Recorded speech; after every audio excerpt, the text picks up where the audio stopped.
ಇವತ್ತೇನು ಸರ್ಕಾರಿ ಶಾಲೆ ನೀವೆಲ್ಲ ಹೇಳ್ತಾನೆ ಇದ್ದೀರಾ, ತುಮಕೂರಿನ ಗಡಿ ಭಾಗ ಅಂತ. ಗಡಿ ಭಾಗದಲ್ಲಿರುವಂತಹ ಈ ಸರ್ಕಾರಿ ಶಾಲೆಗಳ ಮಕ್ಕಳು ಇಷ್ಟು ಉತ್ಸಾಹಕರಾಗಿ ಅವರ ಪ್ರತಿಭೆಗಳನ್ನು ತೋರಿಸ್ಬೇಕು ಅಂತೇಳಿ ನಮ್ಮ ಮುಂದೆ ಕೂತಿದ್ದಾರೆ. ಆದರೆ ನಾನು ಹೆಚ್ಚು ಸಮಯ ತಗೊಳ್ಳಲ್ಲ, ಎರಡು ಮಾತನಾಡಬೇಕು. ಏಕೆಂದರೆ ಅದೇನು ಅಚಾನಕ್ ಆಗಿ ನಿನ್ನೆ ದಿನ ಬೆಂಗಳೂರಿನ ಶಾಸಕರ ಭವನದಲ್ಲಿ ಒಂದು ಸಭೆ ಸೇರಿದ್ವಿ. ಜಾಣಗೆರೆ ವೆಂಕಟರಾಮಯ್ಯನವರು, ಹಿರಿಯ ಸಾಹಿತಿಗಳು ಮತ್ತು ಕನ್ನಡ ಪರ ಹೋರಾಟಗಾರರು. ಈಗೇನು ಮಾರ್ಚ್ ತಿಂಗಳಲ್ಲಿ ಬಡ್ಜೆಟ್ ನಡೀತಾ ಇದೆ. ಆ ಬಡ್ಜೆಟ್ನಲ್ಲಿ ಸರ್ಕಾರಿ ಶಾಲೆಗಳಿಗೆ 1,000 ಕೋಟಿ ಅನುದಾನವನ್ನ ನಿಗದಿಪಡಿಸಬೇಕು ಅಂತ ಹೇಳಿ ಆಗ್ರಹವನ್ನ ಮಾಡ್ತಾ ಇದ್ವಿ ಮಾನ್ಯ ಸಿದ್ದರಾಮಯ್ಯನವರಿಗೆ, ಮುಖ್ಯಮಂತ್ರಿಗಳಿಗೆ. ಯಾಕೆಂದ್ರೆ ಇವತ್ತು ಸರ್ಕಾರಿ ಶಾಲೆಗಳನ್ನ ಮುಚ್ಚುವ ನಿಟ್ಟಿನಲ್ಲಿ ಕೆಲಸಗಳು ನಡೀತಾ ಇದ್ದಾವೆ. ಆ ಕಾರಣದಿಂದ ಸರ್ಕಾರಿ ಶಾಲೆಗಳನ್ನ ಮುಚ್ಚಬಾರದು.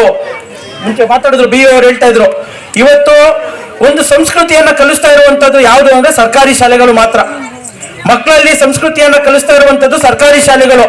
ಆದ್ರೆ ಇವತ್ತು ಕುಲ್ಗೆಟ್ಟಿರುವಂತಹ ರಾಜಕೀಯ ವ್ಯವಸ್ಥೆಯಲ್ಲಿ ರಾಜಕೀಯ ಹುನ್ನಾರವನ್ನ ಮಾಡಿ ಬಹುತೇಕ ರಾಜಕಾರಣಿಗಳು ಇವತ್ತು ಖಾಸಗಿ ಶಾಲೆಗಳ ಮಾಲೀಕರು. ಈ ನಿಟ್ಟಿನಲ್ಲಿ ಅವರಿಗೆ ಸರ್ಕಾರಿ ಶಾಲೆಗಳ ಬಗ್ಗೆ ಅಥವಾ ಸರ್ಕಾರಿ ಶಾಲೆಗಳ ಅಭಿವೃದ್ಧಿ ಆಗೋದು ಇಷ್ಟ ಇಲ್ಲ.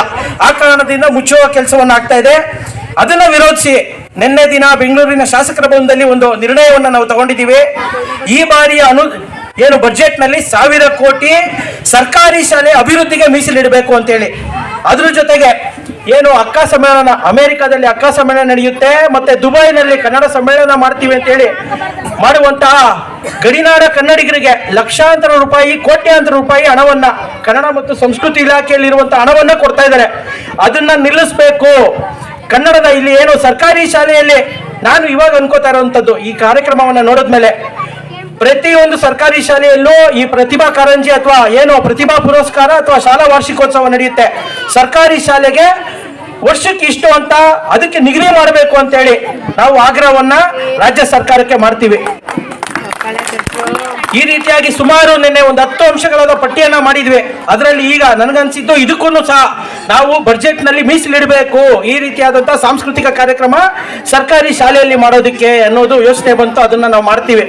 ಅದ್ರ ಜೊತೆಗೆ ಸರ್ಕಾರಿ ಮಾಧ್ಯಮದಲ್ಲಿ ಕನ್ನಡ ಮಾಧ್ಯಮ ಅಥವಾ ಸರ್ಕಾರಿ ಶಾಲೆಯಲ್ಲಿ ಓದುವಂತಹ ವಿದ್ಯಾರ್ಥಿಗಳಿಗೆ ಇವಾಗೇನು ಸರ್ಕಾರಿ ಕೆಲಸಗಳಿಗೆ ಮೀಸಲಾತಿಯನ್ನ ಕೊಟ್ಟಿದ್ದಾರೆ, ಅದನ್ನ ಹೆಚ್ಚಿಸಬೇಕು. ಏನೋ 4% ಕೊಡ್ತಾ ಇದೆ, ಅದನ್ನ ಹೆಚ್ಚಿಸಬೇಕು. 20ರಿಂದ 25% ಸರ್ಕಾರಿ ಉದ್ಯೋಗಗಳಿಗೆ ಮೀಸಲಿಡಬೇಕು. ಸರ್ಕಾರಿ ಶಾಲೆಯಲ್ಲಿ ಕನ್ನಡ ಮಾಧ್ಯಮದಲ್ಲಿ ಓದುವಂತ ವಿದ್ಯಾರ್ಥಿಗಳಿಗೆ 25% ಮೀಸಲಾತಿಯನ್ನ ಸರ್ಕಾರಿ ಉದ್ಯೋಗಕ್ಕೆ ಮೀಸಲಿಡಬೇಕು ಅಂತೇಳಿ ನಾವು ಆಗ್ರಹವನ್ನ ಮಾಡ್ತಾ ಇದೀವಿ. ಇದನ್ನ ಹೇಳ್ತಾ ನಿನ್ನೆ ದಿನ ನಡೆದಂತಹ ಆ ಕಾರ್ಯಕ್ರಮಕ್ಕೆ ಇವತ್ತು ನನ್ನನ್ನು ಇಲ್ಲಿವರೆಗೂ ಕರೆಸಿ ಈ ರೀತಿಯಾದಂತ ಮಾತನಾಡೋದಕ್ಕೆ ಅವಕಾಶ ಕೊಟ್ಟಂತಹ DN ಪುರ ಕಾವಲ ಶಿಕ್ಷಕರಿಗೆ ನಾನು ಧನ್ಯವಾದಗಳನ್ನ ಸಲ್ಲಿಸ್ತೀನಿ ಮತ್ತು ಅಭಾರಿಯಾಗಿದ್ದೀನಿ. ಮತ್ತೆ ನಿಮ್ಮ ಸಮಯವನ್ನ, ಯಾಕೆಂದ್ರೆ ಇವತ್ತು ಮಕ್ಕಳ ಪ್ರತಿಭೆಯನ್ನ ನೋಡೋದಕ್ಕೆ ನಾವು ಬಂದಿರುವಂತದ್ದು, ಹೆಚ್ಚು ಸಮಯ ತಗೊಳ್ಳಲ್ಲ ಅಂತ ಹೇಳ್ತಾ ಎಲ್ರಿಗೂ ವಂದಿಸ್ತೀನಿ. ನಮಸ್ಕಾರ.